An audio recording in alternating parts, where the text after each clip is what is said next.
Welcome to our kitchen, mother and daughter's kitchen.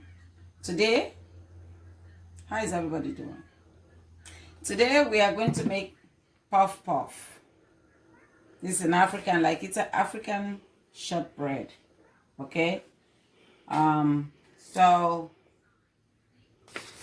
make sure you the ingredients we're going to use. This is self-rising. You use self-rising flour. Some people use Aunt Jemima, but I think I'm using Red Label or Grace Eden. But you can use any self-rising. There's just some people that are stuck on a particular brand. I don't care about the brand. I make my own the way I want it, as long as it's self-rising flour. Then we have a cup of mix, half milk, half water. And then you put it in the oven in the microwave to warm it up a little bit. We use a teaspoon of nutmeg, 1.5 teaspoon of vanilla extract. You can use imitation vanilla extract. I'm using the real deal. And sugar, you're gonna put sugar to your taste. So I would love to have told you how many amount of sugar you can put, but it's gonna be to your taste. And then I'm gonna use a little bit of condensed milk. Sweetened condensed milk. That's the only one they have. I don't know whether they have. We have two. So we're gonna use that, and then if we're using a whole bag of flour, we use 2 big eggs or 3 small eggs. Okay. So in this case, I'm only using 1 egg, which is a big, large egg, jumbo. And then to go in there, we are gonna use 2 teaspoons of vegetable oil. Okay. So, and half a teaspoon of salt. Okay. So I think that's our ingredients we have. The salt is to help it contrast the taste, so it's not too sweet. So there, we're going to start now. And of course, half a teaspoon of baking powder. Okay. So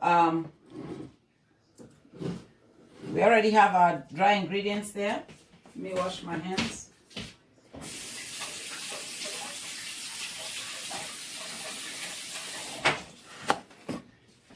Because I'm going to use my hand to mix it. So we have this is our flour is in here already. Pre-pour it. Okay. So what I'm going to do now, I'm going to add my dry ingredients. Okay. Sometimes you can even put the sugar in the milk, the water that you have boiled. You can do that if you so choose. So I'm going to put nutmeg. I'm going to measure it from my hand. There. It should be enough.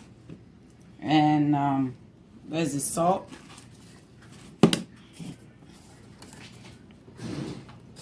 We're doing the baking powder, half a teaspoon of baking powder. Okay. And then we're going to use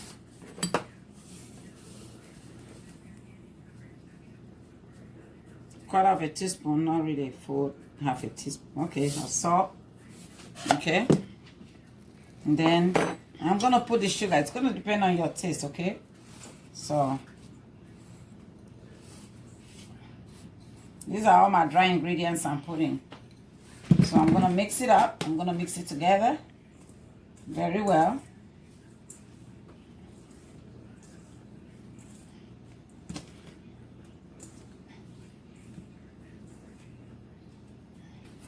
And then be careful about the liquid as you pour in the liquid, okay?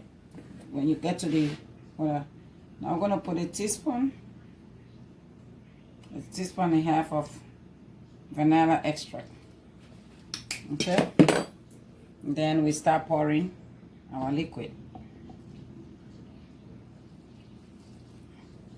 Don't pour everything right away because it might be a little bit too much. You don't know.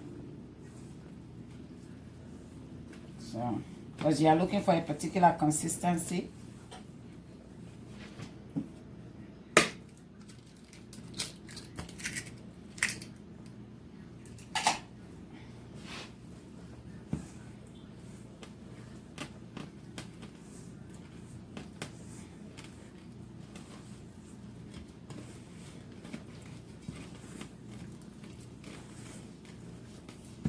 The reason why you want to warm the water because it makes it very easy to mix the dough. Very easy. Loosen it up. The heat, the warm water, loosen it up. It smells good. It does because of the nutmeg and the vanilla extract. So I think all this water should be good. This liquid will be good. Because you are looking for a particular consistency, so you don't want it to be too loose, and you don't want it to be too. You don't want to boil the water either, because it might cook the egg. So you just want it to be warm, so that can help loosen the. And then we're gonna put like maybe 2 tablespoons of sweetened condensed milk.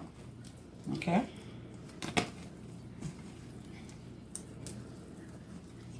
So we're gonna put the oil. This is usually, it goes in like towards the end, after we're almost done.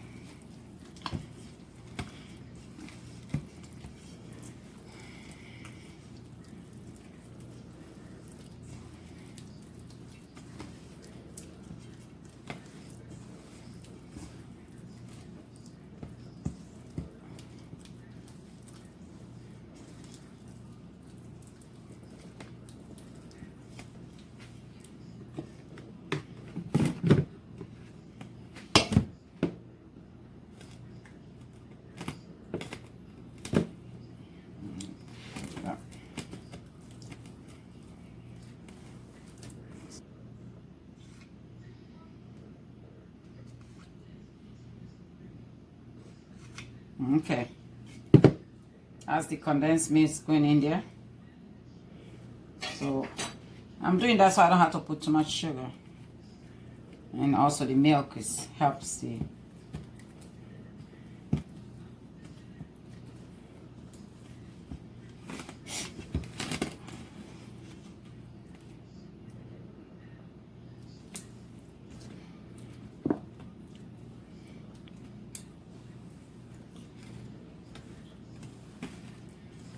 I teach a lot of people. I've taught a lot of people how to make this, because each time I make it, everybody loves it. So, but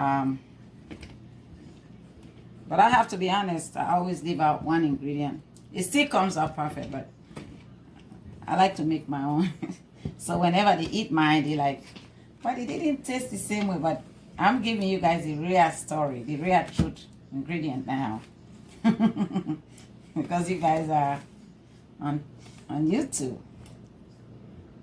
Okay, so this is it. You've mixed it. We finished mixing it. It's easy because you put the hot water. So now we're gonna let this sit for maybe maybe half an hour to 45 minutes, and then we can come and fry it. Okay, so this is the consistency you want. You know, it's not too loose, it's not too thick, and we're gonna try it when it's done. We're gonna see how it tastes. Okay, so I'm gonna cover this up. Let me get it covered.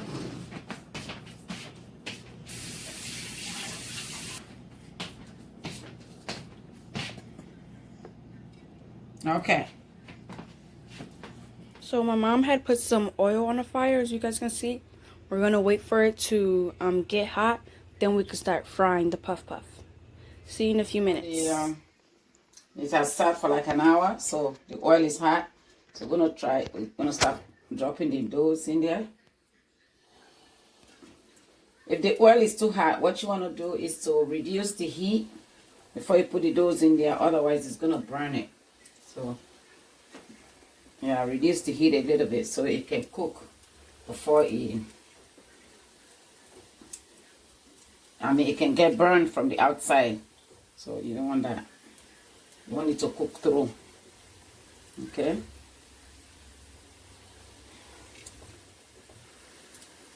So look at it like that. Eyeball it, I think. Okay.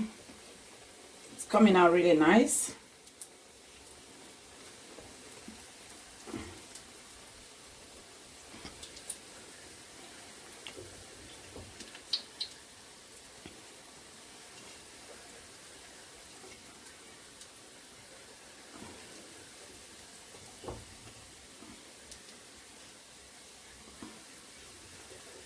Okay, I think that's enough for this part, for this.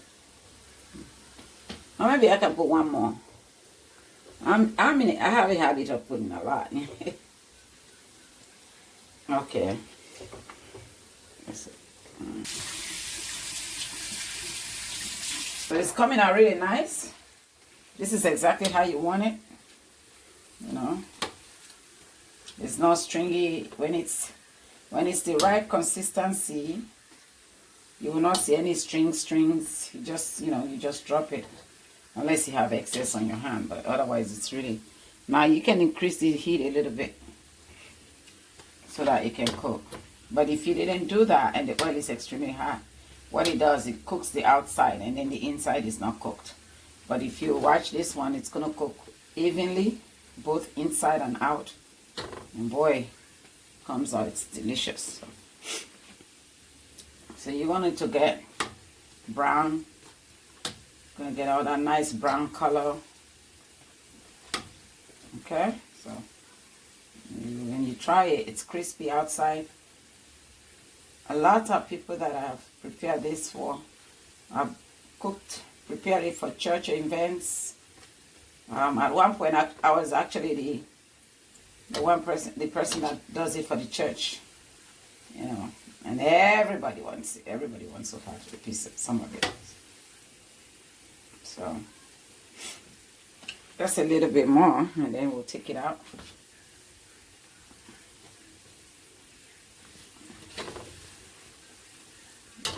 Just a little bit more, because we want it to cook both inside and out. Exact time that you should let it fry for. But once it starts, if the heat is at the proper temperature, turn it. When it's extremely hot, turn it down. That's also it's just in the beginning. But once you continue to fry it, heats get even. So.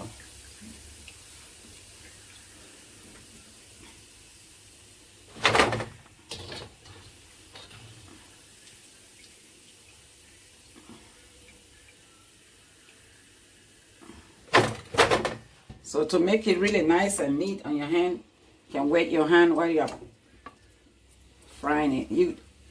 I meant to say you have to deep fry it, okay? Make sure you have enough oil in there that will cover it up. Okay? So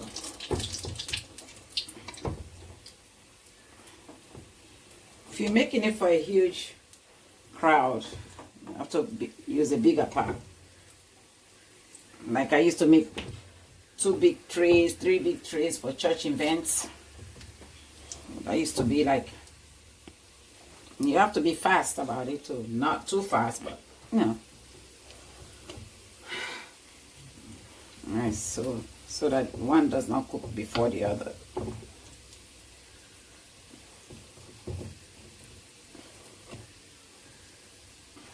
So what I did, like what I used to count, like I'll count like 20.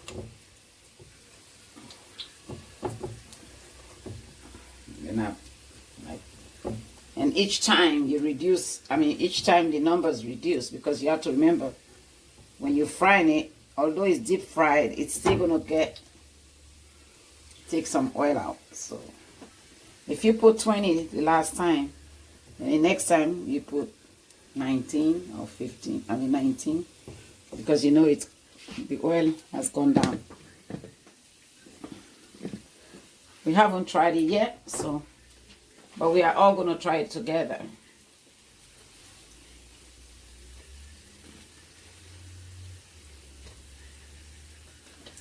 This is good if you in the morning, it's inexpensive. Like you can have this as a breakfast in the morning. You put or snack, or you have your night for snacks. Just have to warn you, African food is not, all our food is heavy, but this is a good snack for the family. I'm going to garnish it. Usually, you can garnish it with gravy. Make gravy, But the way I look at it, it's too much grease, it's too much oil. You know, like you can make some, you can fry onions and peppers and fish, like mackerel, you grind it, you put it on it. But to me, that's just adding more grease to it. So I'd rather put like, I'll garnish it. I eat it like this, that's how I eat it. Or, if you know, you can garnish it with powdered sugar. So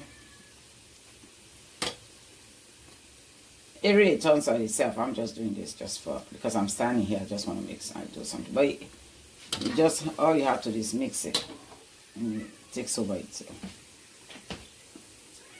Now it has a very beautiful color. This is really, really good. It's color is gorgeous. It's very tasty. It's a nice dessert. Especially at night, you know, you're sitting there relaxing. You can have this with your cup of coffee or tea. I'm a tea person. I drink coffee, but not as much. But it will be nice. It's nice to do.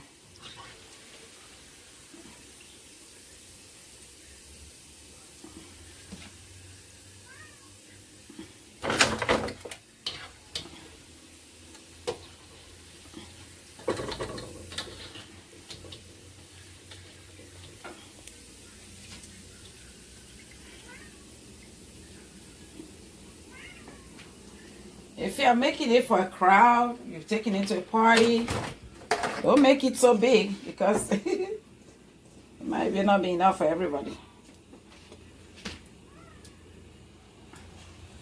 I think this is the last batch. It's only 2 cups. So, although you don't spend that much to make it, it's very, very cheap to make. It's just the time to mix it, to fry it. That's the part. That's the heavy part. But other than that, it's very easy. It's very cheap to make. But it's one of the most food that people love when you take it to African parties. But even if you're not an African, you try this, you're going to love it. You're going to want to make it every day, if you follow my recipe carefully. Earlier on that, I'm giving you guys the secret recipe. The secret recipe I put in there is the condensed milk. Okay? The condensed milk is my secret recipe that I never give to anybody, and even people that I... So that's my secret recipe. Put like 2 or 3 teaspoons of condensed milk. If you don't mind much, you don't want too much that you granulated sugar, condensed milk is perfect.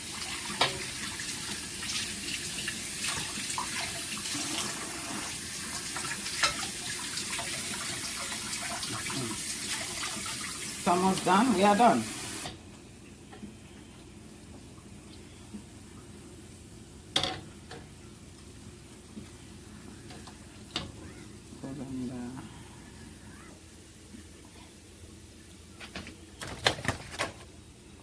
So there, it's crispy outside, you see? Perfect. And not so sweet. It's crispy outside. Yeah. Nice and crispy. It's not oily. I miss it. Puff puff. This is puff puff African shortbread. Your tea